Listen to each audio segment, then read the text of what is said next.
After a second-half collapse to Louisville, Georgia Tech starts the season out 0-1. I'm joined by our Yellow Jackets beat reporter, Chad Bishop. Chad, after that second quarter, I don't know what you were thinking, but I was thinking, man, this is an impressive start from Georgia Tech under head coach Brent Key. And then the second half just completely went haywire. Yeah. What made the difference in the second half that made it so different than that second quarter? You know, I think you have to credit Louisville. You know, they made some adjustments, especially offensively. I thought the Cardinals did an outstanding job running the football. You know, Jeff Brom's MO is to throw the ball all over the field to a myriad of wide receivers. He dumbed it down a little bit and kept it simple and kept the ball on the ground and kept Tech's defense on the field as well, whereas Tech's offense got a little conservative. They could not run the ball. They could not get guys out in space like they were doing in the first half. A couple 3-and-outs, a couple punts, and all of a sudden, boom, boom, boom, Louisville has the lead. So that's really how the game flipped on its head.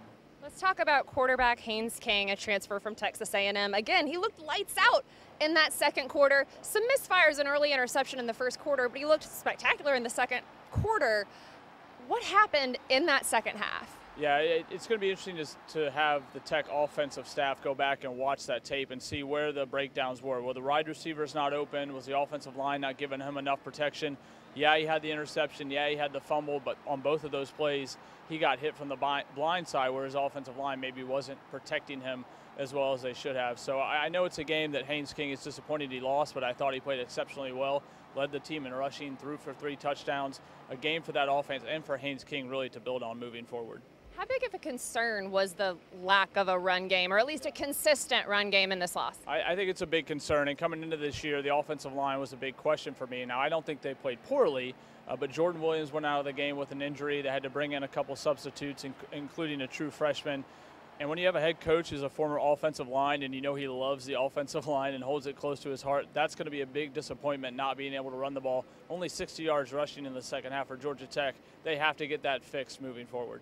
You mentioned Williams. Another injury for Georgia Tech was safety LeMarcus Brooks. How much did that throw off the defense, and what did you see from the defense overall tonight? You know, I don't think it threw it off a ton. That secondary is a really strong part of Georgia Tech's defense, and a lot of those guys have played a lot of snaps. I think what really hurt them, again, is being on the field a little bit too long. Louisville sort of flipping the script, running the clock down, playing a little time of possession game.